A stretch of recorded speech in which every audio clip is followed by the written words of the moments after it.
சற்றுமுன் வெளியான முக்கிய அறிவிப்பின்படி கோடைகால மின் தேவையை சமாளிக்க தனியாரிடம் 8525 மெகாவாட் மின்சாரம் கொள்முதல். செய்தியை முழுமையாக கேட்கறதுக்கு முன்னாடி நம்ம சேனலை சப்ஸ்கிரைப் பண்ணலாம். சப்ஸ்கிரைப் பண்ணிக்கோங்க, மறக்காம பெல் பட்டனை கிளிக் பண்ணிக்கோங்க. அப்பதான் நம்மளுடைய அப்டேட்டட் நியூஸ் உங்களுக்கு உடனுக்குடன் வந்து சேரும். கோடைக்கால மின் தேவையை சமாளிக்க தனியாரிடம் இருந்து 8525 மெகாவாட் மின்சாரம் கொள்முதல் செய்ய தமிழ்நாடு அரசு அனுமதி அளித்துள்ளது. தமிழ்நாட்டில் கோடை காலம் தொடங்கியுள்ள நிலையில் மின்சார தேவை அதிகரிக்கும் என்பதால் அதை சமாளிக்க தனியார் மின் தயாரிப்பு நிறுவனங்களிடம் இருந்து 8525 மெகாவாட் மின்சாரத்தை வெளி சந்தையில் இருந்து வாங்க தமிழ்நாடு மின்சார ஒழுங்குமுறை ஆணையம் அனுமதி அளித்துள்ளது. தமிழ்நாட்டில் ஆண்டுதோறும் மின்சார பயன்பாடு அதிகரித்து கொண்டே வருகிறது. இதனால் மின் கட்டணங்களும் அதிகரித்துள்ளது. இதனால் திமுக அரசு தேர்தலின் போது கொடுத்த வாக்குறுதிப்படி மாதந்தோறும் மின் கட்டணம் வசூலிக்கும் நடைமுறையை அமல்படுத்த வேண்டும் என்று மக்கள் கோரி வருகின்றனர். தற்போது கோடை காலம் பிறந்துள்ளதால் மாநிலத்தின் மின்சார பயன்பாடு அதிகரிக்கும் நிலை ஏற்பட்டுள்ளது. இதனால் தமிழ்நாட்டுக்கு தேவையான மின் தேவையை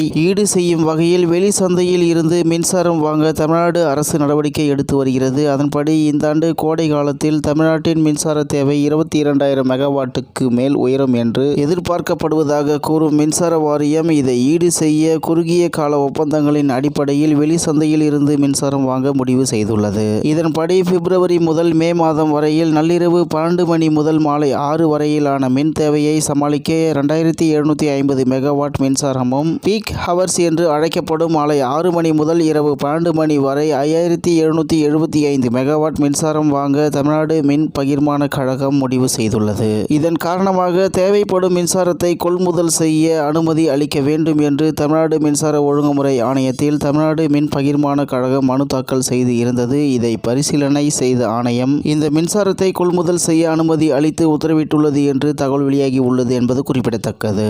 இத்துடன் இன்றைய முக்கிய செய்தி நிறைவு பெறுகிறது. மேலும் இது போன்ற செய்திகளை உடனுக்குடன் தெரிந்து கொள்ள ஆர்கே நியூஸ் தமிழ்நாடு சேனலுடன் இணைந்திருங்கள். நன்றி, வணக்கம்.